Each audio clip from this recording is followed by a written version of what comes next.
The alarm started screaming at 2:47 in the morning, and Jake Morrison knew his quiet night shift was about to become anything but quiet. Coffee splashed across his desk as his communication console lit up like a Christmas tree, 17 different alien languages all talking at once in what sounded like pure panic. Jake had been working the Deep Space Monitoring Station for 3 years now, and he'd never seen anything like this. The computer was struggling to translate everything, but the words that came through made his blood run cold. Emergency. Engine failure. Neutron star. 300 people trapped. He leaned forward, wiping coffee from his keyboard as the main message finally came through clearly. A research ship called the Harmony's Light was dying out there in the Kepler 442 system, and they had maybe 72 hours before a neutron star's gravity would crush them into nothing.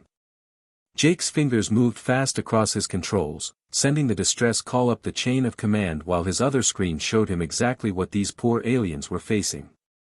A neutron star was basically a dead sun that had collapsed into something so dense that a teaspoon of it would weigh as much as a mountain. The gravity around one of these things could stretch you apart like taffy, and that's exactly what was going to happen to the Harmony's Light if nobody helped them. The Zephyrians were peaceful researchers, the kind of aliens who spent their time studying stars and planets instead of building weapons.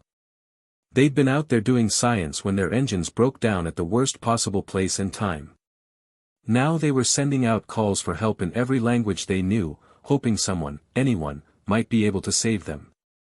Within 20 minutes, responses started coming in from all over the galaxy. Jake watched his screen fill up with messages from different alien governments and councils. The Altarians sent their thoughts and prayers. The Centauri folks said they were really sorry but couldn't help. The Andromedans suggested the Zephyrians should start making peace with their gods and prepare funeral rites. Every single alien civilization that received the call said the same thing in different ways: impossible, too dangerous, sorry for your loss, we'll remember you fondly. Jake felt sick reading them. 300 innocent researchers were about to die, and the entire galaxy was basically writing them off as already dead. But then something different happened. Jake's computer pinged with an incoming priority message from the human fleet, and he sat up straighter. Admiral Rebecca Hayes was responding from somewhere out near the Outer Rim, commanding a heavy cruiser called the Indomitable. Jake had heard stories about Admiral Hayes. She was the kind of officer who'd earned her position through grit and determination rather than politics. Her crew loved her because she never asked them to do anything she wouldn't do herself, and other species respected her because humans had a reputation for doing impossible things. The message was brief and to the point, the kind of response that made Jake remember why he was proud to be human. Admiral Hayes had looked at the same impossible situation that had made every other species in the galaxy give up, and her reaction was completely different. She wanted 2 more ships prepared immediately. The Phoenix Rising, which was humanity's most advanced rescue vessel, and something called the Event Horizon, which Jake had heard whispers about but didn't know much about. Experimental technology, they said. Dangerous stuff that only volunteers were allowed to work with. Jake forwarded the Admiral's response to Fleet Command and then sat back in his chair, staring at his screen. In the space of an hour, he'd watched an entire galaxy write off 300 lives as acceptable losses, and then he'd watched his own species gear up to charge headfirst into certain death to save them. The math was simple and terrifying. The neutron star's gravity would tear apart any ship that got too close. The rescue would have to happen in the most dangerous environment imaginable, with equipment that might not work in a timeline that was getting shorter by the minute. Every expert in the galaxy agreed that attempting a rescue would be suicide. But Jake knew something about humans that the rest of the galaxy was still learning. When someone needed help, humans didn't do the math first.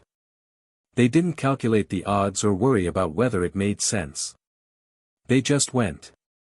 3 ships were about to head into hell to save people they'd never met, people from a species most humans had barely heard of.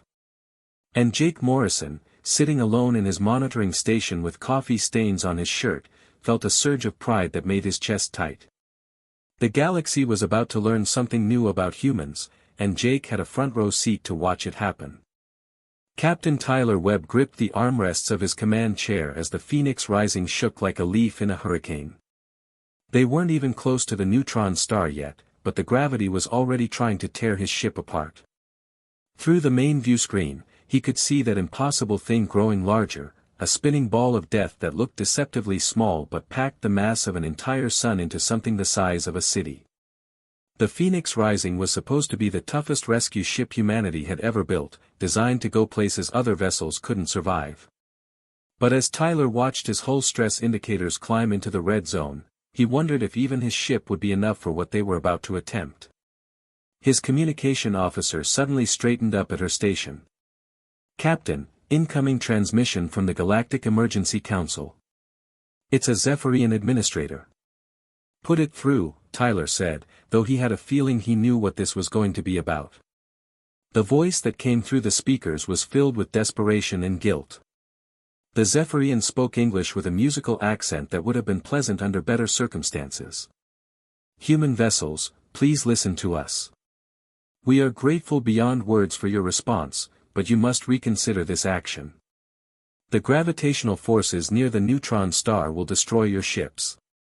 We made the choice to conduct research in this dangerous system. We cannot ask you to sacrifice your lives for our mistakes." Tyler looked around his bridge at his crew. Every one of them had volunteered for this mission, knowing full well what they were flying into. His navigator, Lieutenant Commander Kelly Brooks, met his eyes and gave him a small nod. His chief engineer, Commander Ryan Stone, looked up from his damage control reports and shrugged as if to say, "We're here now, might as well finish the job." Before Tyler could respond, Admiral Hayes's voice cut through the static from the Indomitable. The Admiral was broadcasting on an open channel that reached across 12 different star systems, making sure every alien civilization in the sector could hear what she was about to say. "Negative, Galactic Council. We appreciate your concern, but we don't abandon people. Not today, not ever, not for any reason." Tyler felt a surge of pride hearing those words. This was what separated humans from most of the other species they'd met among the stars. When someone was in trouble, humans didn't calculate odds or worry about whether it was worth the risk. They just went. The third ship in their little rescue fleet was already proving that point. The Event Horizon, under Captain Diana Rodriguez, had begun her descent toward the neutron star while the other two ships were still positioning themselves.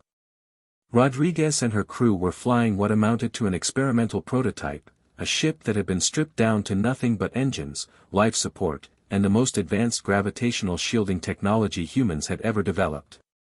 The shielding had never been tested under these kinds of conditions. For all anyone knew, it would fail the moment they got within 1,000,000 kilometers of the neutron star. But Rodriguez had volunteered for the mission anyway, and her entire crew had signed up knowing they were basically test pilots heading into the most dangerous environment in the known universe. Tyler's comm system crackled to life with Rodriguez's voice. She sounded calm, professional, but Tyler could hear the strain underneath her words. "Admiral, this is Event Horizon. We're showing severe hull stress and we're still 6 hours out from the target. Hull integrity is holding, but we're already seeing microfractures in the outer plating." Admiral Hayes responded immediately. "Copy that, Diana. How are your people holding up?"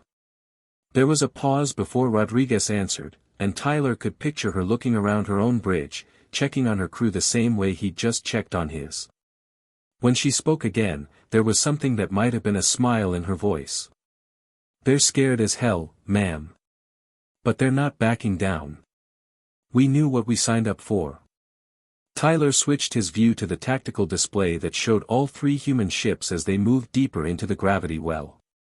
According to every computer model, every scientific calculation, and every expert opinion in the galaxy, what they were doing was impossible. The neutron star's gravity should have crushed them already. The tidal forces should have stretched their ships until the hulls snapped like rubber bands. But somehow, they were still flying. The Phoenix Rising groaned and shuddered with each passing minute, but she held together. The Indomitable, built more for fighting than rescuing, was taking a beating, but Admiral Hayes kept her steady. And the event horizon, that crazy experimental ship, kept pushing deeper towards certain death. Across the galaxy, alien civilizations were watching this unfold with a mixture of horror and fascination. Most species would have written off the Zephyrian researchers as acceptable losses and moved on with their lives. The idea of risking 3 ships and hundreds of human lives to save 300 aliens was something they couldn't understand. But Tyler understood it perfectly. It wasn't about the math or the odds or whether it made strategic sense. It was about the simple fact that people were in trouble, and when people were in trouble, you helped them. That's what humans did. That's who they were. The neutron star kept growing larger on his screen, and Tyler Webb smiled grimly as he ordered his ship deeper into hell. Captain Diana Rodriguez felt like she was riding a roller coaster that was trying to kill her. The event horizon bucked and twisted as gravitational forces that should have turned her ship into scrap metal somehow failed to finish the job. Every few seconds, another system would overload, sending sparks flying across her bridge while alarms screamed warnings that nobody needed to hear. The hull was making sounds that no ship should ever make. Metal groaned and shrieked as the neutron star's gravity tried to stretch the event horizon like taffy. Diana's knuckles were white as she gripped her command chair, feeling her ship fighting a battle against the fundamental forces of the universe. "Engineering, talk to me," she yelled over the noise. Half her bridge lights had failed, and the other half kept flickering like candles in a windstorm. Chief Engineer Bobby Chen's voice came back strained and breathless. He was probably crawling through access tunnels, trying to keep their experimental systems from completely falling apart. Gravitational shielding down to 40% and still dropping. The generators can't handle this kind of stress. Hull integrity is failing fast, Captain. We've got atmosphere leaks on decks 4 through 7. Diana wiped blood from her forehead where a piece of flying debris had caught her during the last gravitational wave. How long can we hold together? At this rate? Maybe 30 minutes before we start losing whole sections of the ship. 30 minutes. Diana looked at her navigation display and felt her heart sink. They were still 2 hours away from the Zephyrian research ship, even pushing their engines beyond safe limits.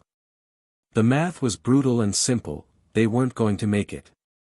But math had never stopped humans before. Meanwhile, aboard the doomed research vessel Harmony's Light, Dr. Veltar was staring at his sensors in complete amazement. The Zephyrian scientist had spent his entire life studying the most extreme phenomena in the universe, but he'd never seen anything like what the human ship was doing. According to every law of physics he understood, the event horizon should have been crushed to atoms by now. The gravitational forces near a neutron star were supposed to be instantly fatal to any vessel, yet somehow this impossible human ship kept pushing deeper into the gravity well. On his sensors, it looked like a tiny star fighting against the darkness, refusing to be extinguished. Veltar's hands shook as he opened a communication channel. His species had always prided themselves on their logic and acceptance of natural consequences, but watching these humans sacrifice themselves was breaking his heart. "Event Horizon, this is Harmony's Light," he transmitted, his musical voice heavy with emotion. "Your ship is breaking apart. Please, you must save yourselves.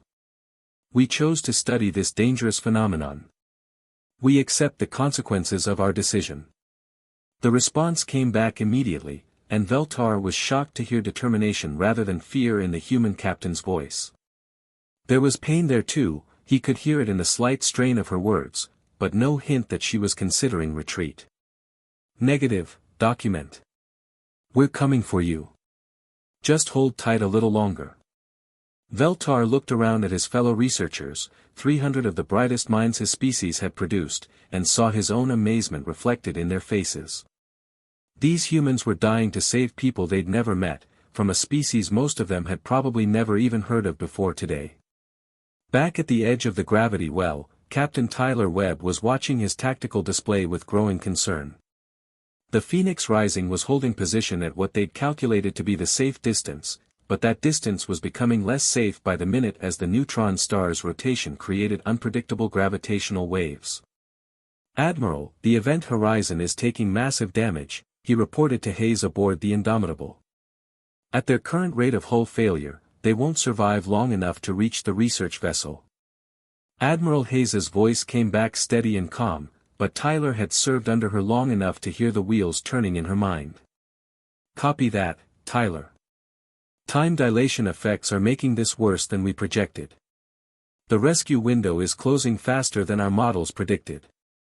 Tyler checked his chronometer and felt his stomach drop. What felt like hours inside the gravity well was only minutes in normal space. The event horizon was running out of time even faster than they'd feared. Phoenix rising, Admiral Hayes continued, and Tyler heard something in her voice that made him sit up straighter. Prepare for emergency evacuation procedures. Full crew transfer protocols. And tell your engineering team to prep our fusion reactors for manual overload. Tyler felt the blood drain from his face. Manual reactor overload meant only one thing: the Admiral was preparing to sacrifice the Indomitable. She was planning to use her ship's fusion reactors as a bomb, creating a gravitational pulse that might be enough to push the rescue ships out of the gravity well. It was the kind of desperate, impossible plan that only humans would even consider. And knowing Admiral Hayes, Tyler was certain she'd already made up her mind to stay behind and trigger it manually. Admiral, he said carefully, are you sure about this? I'm sure about saving those people, Captain. Everything else is just details. Tyler looked around his bridge at his crew, all of them listening to the exchange with growing understanding of what their admiral was planning. They were about to witness either the most heroic or most tragic moment of their careers. Probably both. Captain Diana Rodriguez had never been so happy to see another ship in her life, even though both vessels were now trapped in what amounted to a cosmic death sentence. The event horizon had somehow survived the impossible journey through the neutron star's gravity well, but she was barely a ship anymore. Whole sections of hull plating had been torn away, leaving twisted metal and exposed corridors. Her experimental shielding had failed completely 20 minutes ago, and now only momentum and pure stubbornness were keeping them alive. But they'd made it. The Harmony's light hung before them like a wounded bird, her elegant research vessel design never meant to handle this kind of punishment. Through her cracked viewscreen, Diana could see the Zephyrian ship's hull buckling under gravitational stress that was getting worse by the minute. Bobby, get those docking clamps ready, she ordered her chief engineer. We've got one shot at this. Docking clamps are online, Captain, but I can't promise they'll hold under these conditions, Bobby Chin replied from somewhere deep in the ship. The hull around the docking ports is compromised. We could lose structural integrity the moment we make contact. Then we better work fast. The next 40 minutes were the longest of Diana's life. Her crew worked like machines, moving through the rescue operation with the kind of efficiency that only came from intensive training and pure desperation. The Zephyrian researchers were nothing like humans, they moved differently, breathed different air, and communicated in musical tones that her universal translator struggled with, but fear and gratitude were universal languages. Dr. Veltar was the last Zephyrian to cross over, and he stopped at the airlock to look back at Diana with eyes that seemed to hold starlight. Why? He asked simply. Why would your people die for strangers? Diana was strapping herself into her command chair as another gravitational wave hit both ships, and she didn't have time for philosophy. But the question deserved an answer. Because that's what people do for each other, she said. That's what makes us people. The moment the last researcher was aboard, Diana's worst fears came true. Chief Engineer Chen's voice crackled over the comm, strained with exhaustion and bad news. Captain, our main engines are completely fried. The gravitational stress has warped the engine mounts beyond repair. We're not going anywhere under our own power. Diana closed her eyes for a moment, feeling the weight of 350 lives pressing down on her shoulders. They'd succeeded in the rescue, but now they were all going to die together unless someone had a miracle in their back pocket. Her comm system suddenly came alive with Admiral Hayes's voice, cutting through the static with characteristic calm. Rodriguez to Hayes. We've got all 300 aboard, but our engines are dead. We're trapped down here. There was a pause that lasted exactly 3 seconds, but Diana knew Admiral Hayes well enough to understand that those 3 seconds contained a lifetime of calculation, determination, and acceptance. "All hands aboard the Indomitable, this is Admiral Hayes," came the broadcast that Diana knew would change everything. "Prepare for immediate evacuation to the Phoenix Rising. All personnel, including senior staff, will transfer within the next 15 minutes. This is not a drill." Diana could hear the protests erupting in the background of the transmission, dozens of voices trying to argue with their commanding officer. But Admiral Hayes cut through them all with the voice of absolute authority. "That's an order. Captain Webb, I need you to get our people out of here. We're running out of time." Diana switched to a private channel, trying to reach the Admiral directly. "Rebecca, you can't be serious. There has to be another way." "There isn't, Diana. The math is simple. Without intervention, both your ship and mine will be crushed within the hour. But if I overload the Indomitable's fusion reactors manually, the gravitational pulse might give you and the Phoenix Rising enough momentum to break free." Through her damaged sensors, Diana could see the evacuation beginning aboard the Indomitable.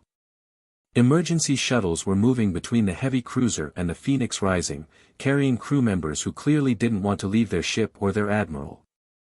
Lieutenant Commander Alex Parker, Admiral Hayes's executive officer, was apparently making one last argument over the open channel. "Ma'am, I volunteer to stay behind and handle the manual overload. You should be with the crew." Admiral Hayes's response was immediate and final. "Denied, Alex. I won't ask my crew to do something I'm not willing to do myself. Now get to that shuttle before I have you dragged there."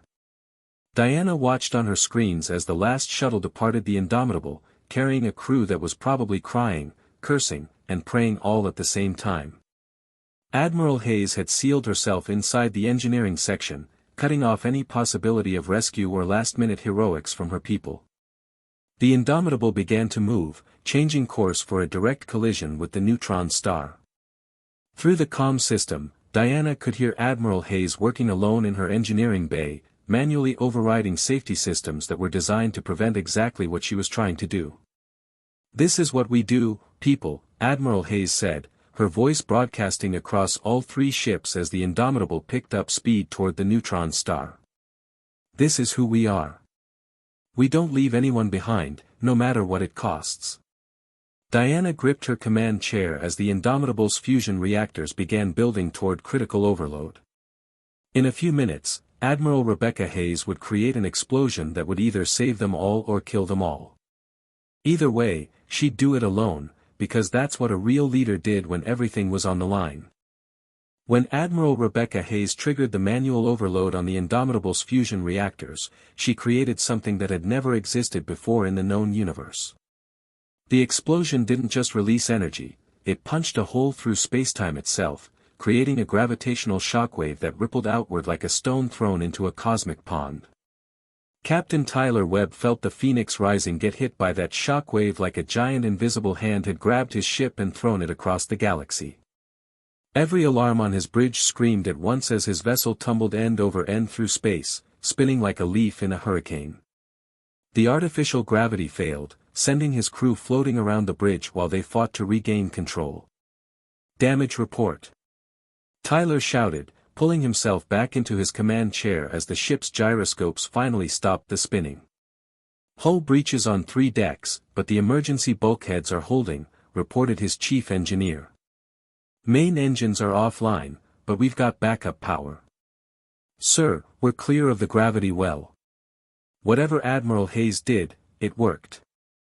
Tyler looked at his tactical display and felt his heart skip a beat. They were alive. Somehow, impossibly, they were flying free in normal space while behind them the neutron star continued its deadly dance. But there was no sign of the Indomitable anywhere on his sensors. His comm system crackled to life with Captain Rodriguez's voice from the event horizon. She sounded exhausted, emotionally drained, but alive. "Tyler, please tell me you're getting this transmission. We're drifting without power, but we're in one piece. All 300 Zephyrians are safe. Copy that, Diana. We're alive over here too. Tyler paused, looking at his sensor display one more time, hoping against hope that he'd missed something. The Admiral, did she make it out? There was a long silence before Rodriguez answered, and Tyler could hear the tears in her voice. Negative. Sensors show nothing but debris where the Indomitable used to be. Rebecca saved us all, Tyler. She saved every single one of us. Tyler closed his eyes for a moment, feeling the weight of loss settle over his bridge crew. Admiral Rebecca Hayes had been more than just a commanding officer, she'd been a symbol of everything humans tried to be in this vast, dangerous galaxy. And now she was gone, transformed into stardust and memory. But her sacrifice had worked. Against all odds, against every law of physics that should have made their mission impossible, they'd saved 300 innocent lives. The rescue operation that the entire galaxy had written off as suicide had somehow succeeded. The news traveled fast through the galactic communication networks. Within hours, every civilized species in 12 star systems had heard the story of the human rescue mission. The peaceful Zephyrians were the first to respond, their entire governing council issuing a formal declaration that left diplomats across the galaxy speechless. Dr. Veltar, speaking for all the rescued researchers, addressed the Galactic Council with words that would be remembered for generations. The humans asked for nothing in return for their sacrifice. They knew nothing about us beyond our need for help. Yet they gave everything, their ships, their lives, their futures, to save strangers. We formally request immediate integration into the Terran Alliance. We declare humanity our protectors, our friends, and our inspiration. Other species began to understand something they'd missed about humans. The term Deathworlder had always been used with a mixture of fear and respect, recognizing that humans came from a planet so dangerous it should have killed them long before they developed spaceflight. But the rescue mission revealed a deeper truth about what made humans different. They weren't called Deathworlders just because they survived on a harsh planet. They earned that title because when death stood between them and someone who needed help, they walked right through it without hesitation. The recordings of Admiral Hayes's final transmission spread across the galaxy like wildfire. Her last words, spoken as she manually triggered the reactor overload that would save hundreds of lives at the cost of her own, became humanity's unofficial motto: no one gets left behind. Not on our watch. This is what we do. This is who we are. Species that had never paid much attention to humanity suddenly found themselves reassessing their opinions. The Altarians, who had offered only condolences when the crisis began, quietly approached human diplomats about mutual defense agreements. The Centauri Federation started including human ships in their emergency response protocols. Even the proud Andromedans began speaking of humans with something approaching awe. But the real change went deeper than politics or military alliances. Across the galaxy, when civilizations found themselves facing impossible odds, when their people were trapped in situations that seemed hopeless, they knew who to call. They'd learned that somewhere out there among the stars, there was a species crazy enough to charge into certain death if it meant saving lives. The humans would answer. They always did. In the months that followed, human rescue ships began appearing at disaster sites across the galaxy. When a mining colony got trapped in a collapsing asteroid, humans showed up with equipment that shouldn't have worked and determination that couldn't be stopped. When a passenger liner broke down in a solar storm that would fry any normal ship's electronics, humans flew through the radiation like it was nothing more than a light rain. Captain Tyler Webb, now Admiral Webb after his promotion, kept a memorial plaque on his new command ship. It bore the names of Admiral Rebecca Hayes and every crew member who died aboard the Indomitable, along with a simple inscription: they showed the galaxy what it means to be human. And whenever young officers asked him what that meant, Admiral Webb would tell them the story of the rescue mission that changed everything. The story of 300 alien scientists, 3 human ships, and 1 admiral who proved that sometimes the most impossible thing in the universe is knowing when to give up. Humans, it turned out, had never learned how to do that. And the galaxy was better for it.